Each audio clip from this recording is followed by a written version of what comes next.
माननीय सदस्य अध्यक्ष महोदय अगली लाइन अध्यक्ष महोदय, ये विषय अध्यक्ष महोदय, आप सीनियर लीडर हैं अध्यक्ष महोदय, ये अधिकार आपका है, कभी नहीं रही। ये मैंने विषय मेंशन करते हुए भरोसा है इस विषय पर मौन कर दिया था कि जहां सरकार बजट के आंकड़े लगातार दे रही है, महाकुंभ में मरने वालों के आंकड़े भी दे दें। महाकुंभ की व्यवस्था के बारे में स्पष्टीकरण देने के लिए अगर अपराध बोध नहीं था तो आंकड़े दबाए, छिपाए और मिटाए क्यों गए हैं? इतने बड़े हादसे के बाद कम से कम अब तो वो होर्डिंग उतरवा देना चाहिए कि वो डिजिटल कुंभ करा रहे हैं, वो मृतकों की डिजिट नहीं दे पा रहे हैं। एक तरफ तो जो लोग पहले सरकार ने संत समाज को शाही स्नान रद्द करने का आदेश दिया, लोग पुण्य कमाने आए थे और अपनों के शव लेकर के गए हैं। बहुत स्वागत है आप सभी का। आप देख रहे हैं द राजनीति का विशेष सेगमेंट खबर और विश्लेषण। मैं हूं जब्बार खान। दोस्तों, महाकुंभ में जिस तरीके से भगदड़ हुई, उस भगदड़ में जो श्रद्धालु और स्वर्गवासी हुए, दोस्तों उस पर से भले ही योगी सरकार ने अपनी ओर से कोई स्टैंड ना लिया हो, लेकिन अखिलेश ने अपनी ओर से अनोखा स्टैंड लिया। एक तरीके से सीएम योगी को राजधर्म की सीख दे दी, जिसे देखते ही बीजेपी के सांसद बेचैन होने लगे। अब मैं क्यों कह रहा हूं, सबसे पहले अखिलेश के स्टैंड को उन्हीं की जुबानी सुन लीजिए। अध्यक्ष महोदय, मैं आपका धन्यवाद देता हूं कि आपने मुझे महामहिम राष्ट्रपति जी के अभिभाषण पे बोलने का मुझे समय दिया है। अध्यक्ष जी, मैं सबसे पहले आपका अभिनंदन एवं अभिवादन करते हुए आग्रह करना चाहूँगा कि मुझे बोलने के लिए जो समय दिया है, मैं उसमें से 2 मिनट का समय महाकुंभ हादसे का शिकार लोगों की आत्मा की शांति के लिए खड़े होकर के मौन रखना चाहूँगा। अगर किसी अन्य को भी सच्चे मन से मृतकों के प्रति सच्चा भाव है तो वो भी हमारे सांसदों के साथ खड़ा होकर के ये मौन श्रद्धांजलि अर्पित कर सकता ये है। माननीय सदस्य अध्यक्ष महोदय अगली लाइन अध्यक्ष महोदय, ये विषय अध्यक्ष महोदय, आप सीनियर लीडर हैं। अध्यक्ष महोदय, ये अधिकार आपका है, कभी नहीं रही। ये मैंने विषय मेंशन करते हुए भरोसा है इस विषय पर मौन कर दिया था, इसलिए अध्यक्ष का अधिकार है। हाँ, मैं वही अध्यक्ष महोदय, ये जो बात मैं शुरू कर रहा हूं, जहां मैंने मौन 2 मिनट के लिए श्रद्धांजलि की बात की है, ये अधिकार मेरा नहीं है अध्यक्ष महोदय, ये अधिकार आपका है। मुझे पूरा भरोसा है आप पर कि जब अभिभाषण की चर्चा खत्म हो रही होगी उस समय 2 मिनट का मौन श्रद्धांजलि जरूर दी जाए जो श्रद्धालुओं की जान गई है। नहीं अध्यक्ष महोदय, नहीं अभी 1 मिनट आप लोग कुछ मत बोलो। नहीं कुछ नहीं। दोस्तों, 2 मिनट का मौन, जितना वक्त अखिलेश यादव को राष्ट्रपति के अभिभाषण के लिए मिला था, उसमें से 2 मिनट अखिलेश यादव ने देश के लिए देने की पेशकश की। अब अखिलेश ने जैसे ही ऐलान किया, बीजेपी वालों को मिर्ची लग गई। अखिलेश ने कहा कि संसद में हादसे में मृतकों के लिए 2 मिनट का मौन हो। अध्यक्ष महोदय, अभी तो अध्यक्ष महोदय मैंने बात शुरू नहीं की है, और जिन लोगों को तकलीफ है और जिनको दुख होना चाहिए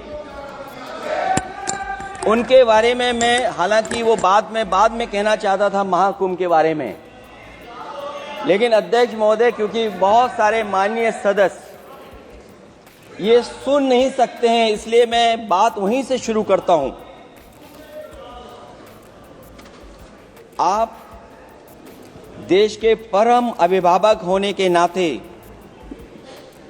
हमारा आपसे अनुरोध है कि जहां सरकार बजट के आंकड़े लगातार दे रही है, और जब मैंने अभिभाषण पढ़ा अध्यक्ष महोदय, बहुत सारे आंकड़े सरकार ने दिए हैं।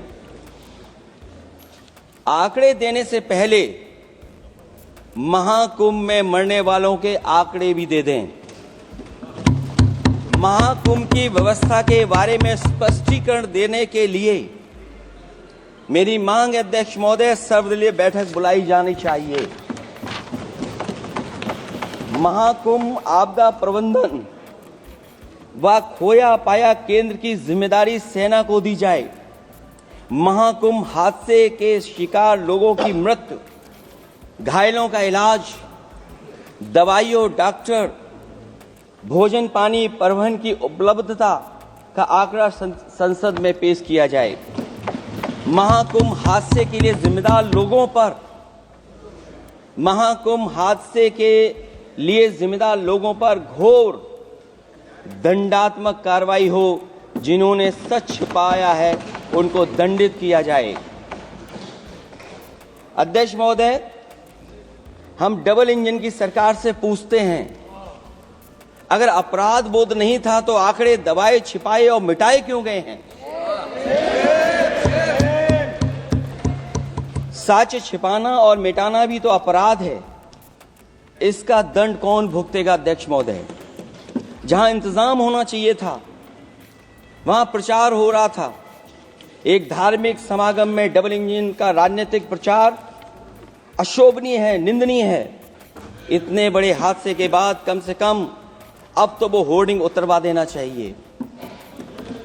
अध्यक्ष महोदय, महाकुंभ की जो तैयारी हुई, जो हम लोगों ने जाना वहां पर, महाकुंभ न केवल 144 साल के लिए ये कहा गया, बल्कि ये भी कहा गया कि पहली बार धरती पर इस तरह का डिजिटल और जो आधुनिक चीजें हैं, टेक्नोलॉजी, उसका इस्तेमाल कर करके महाकुंभ होने जा रहा है। सीसीटीवी, ड्रोन, लाइव स्ट्रीमिंग के आधार पर जिनका दावा था कि वो डिजिटल कुंभ करा रहे हैं, वो मृतकों की डिजिट नहीं दे पा रहे हैं।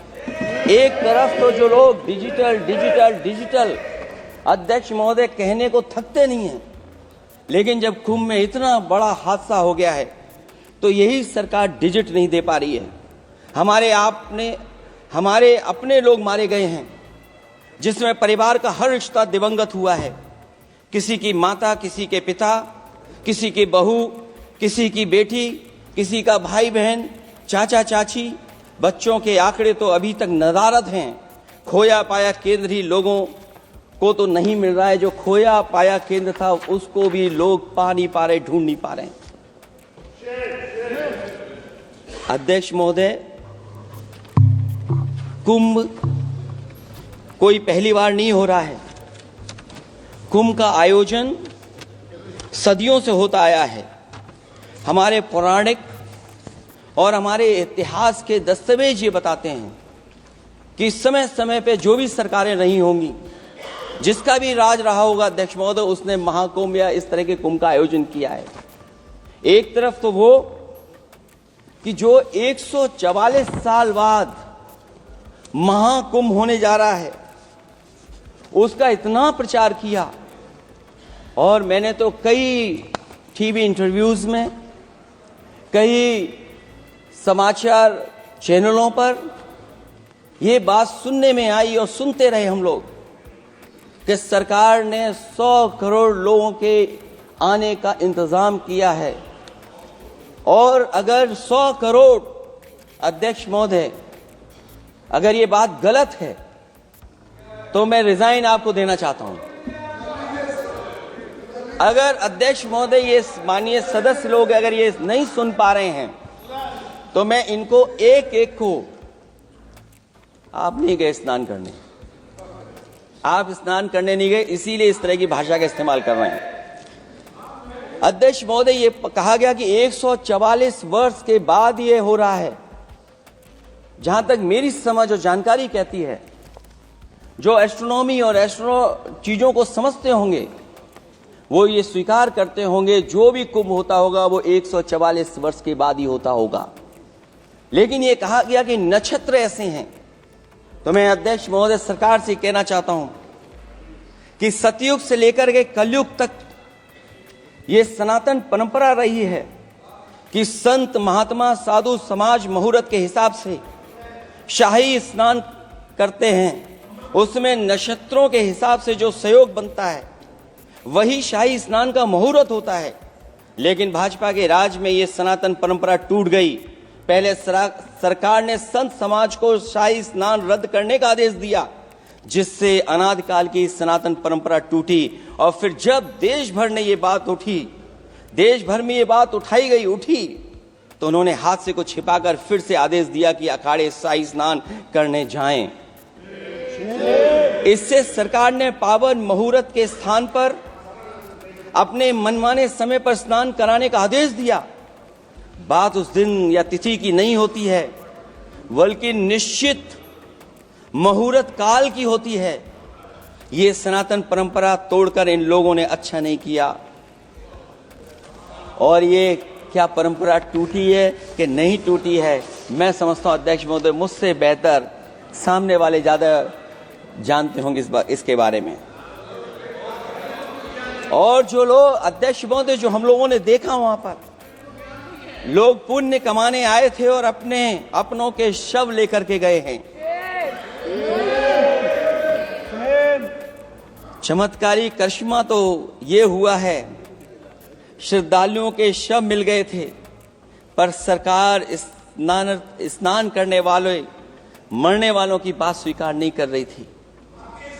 और इससे ऊपर ये बात जो वहां पर और हुई, अध्यक्ष महोदय, जब ये जानकारी हो गई कि कुछ लोगों की जान चली गई, लाशें हैं जो मोर्चरी में पड़ी हैं, अस्पताल में पड़ी हैं, उसके बाद सोचिए सरकार क्या कर रही है।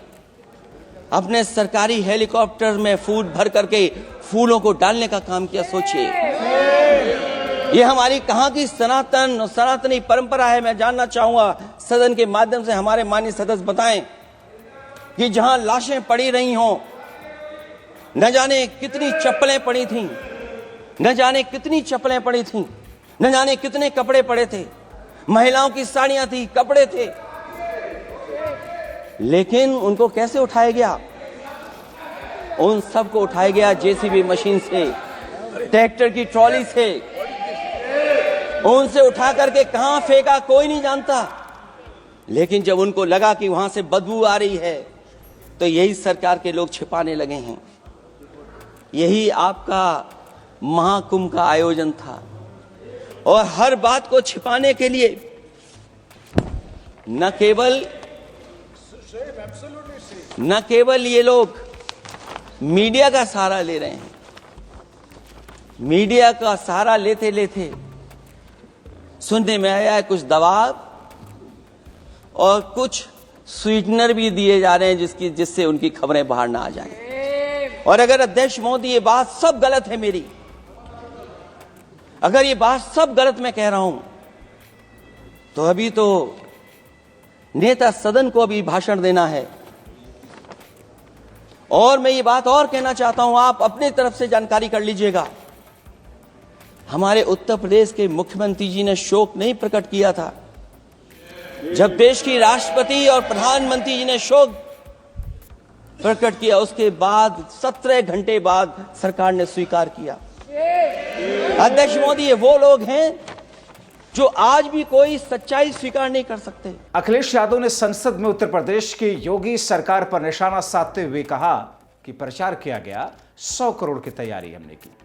अगर सरकार मेरी बात को झूठा करार दे दे और बता दे कि 100 करोड़ लोगों की व्यवस्था की बात नहीं की गई थी, तो मैं इस्तीफा देने को तैयार हूं। अखिलेश यादव ने कहा कि महाकुंभ में लोग पुण्य कमाने के लिए आते हैं, लेकिन लोग लाशें लेकर के गए। अखिलेश यादव ने एक बार फिर से महाकुंभ की व्यवस्था को सेना के हवाले करने की मांग की। उन्होंने कहा कि जिस दिन हादसा हुआ उस दिन सरकार ने स्वीकार तक नहीं किया। महाकुंभ में शवों को जेसीबी से कहां फेंका गया, मनमाने समय पर अखाड़ों का स्नान कराया गया, जो कि सही नहीं था। हादसे के दिन शाही स्नान समय पर नहीं हुआ। अखिलेश यादव ने कहा कि महाकुंभ में हादसे के बाद लाशें पड़ी रहीं, लेकिन हेलीकॉप्टर से फूल बरसाए गए। वो कहते हैं कि जब देश के राष्ट्रपति और प्रधानमंत्री ने शोक व्यक्त किया, उसके 17 घंटों के बाद सरकार ने इस बात को माना। अखिलेश ने एक तरीके से महाकुंभ पर सीएम योगी सनातन प्रेम के धागे खोल दिए। और ये जो स्थिति है, हैरत की बात यह है, अभी तक सूची नहीं जारी की गई। आप क्या सोचते हैं? योगी तो मौन है, मगर आप मौन मत रहिए। आप क्या सोचते हैं अपनी बात कमेंट बॉक्स में जरूर लिखें। फिलहाल अभी के लिए वीडियो में इतना ही, बहुत शुक्रिया। माननीय अध्यक्ष सदस्य महोदय, अध्यक्ष ये महोदय, अगली विषय- लाइन, अगली लाइन अध्यक्ष महोदय, ये विषय अध्यक्ष महोदय, आप सीनियर लीडर हैं। अध्यक्ष महोदय, ऐसे ये अधिकार विषयों की आपका है। परंपरा कभी नहीं रही। ये मैंने अधिकार विषय आपका है, मेंशन मुझे करते हुए पूरा भरोसा है इस विषय पर मौन कर दिया था कि जहां सरकार बजट के आंकड़े लगातार दे रही है, महाकुंभ में मरने वालों के आंकड़े भी दे दें। महाकुंभ की व्यवस्था के बारे में स्पष्टीकरण देने के लिए अगर अपराध बोध नहीं था तो आंकड़े दबाए, छिपाए और मिटाए क्यों गए हैं? इतने बड़े हादसे के बाद कम से कम अब तो वो होर्डिंग उतरवा देना चाहिए कि वो डिजिटल कुंभ करा रहे हैं, वो मृतकों की डिजिट नहीं दे पा रहे हैं। एक तरफ तो जो लोग पहले सरकार ने संत समाज को शाही स्नान रद्द करने का आदेश दिया, लोग पुण्य कमाने आए थे और अपनों के शव लेकर के गए हैं।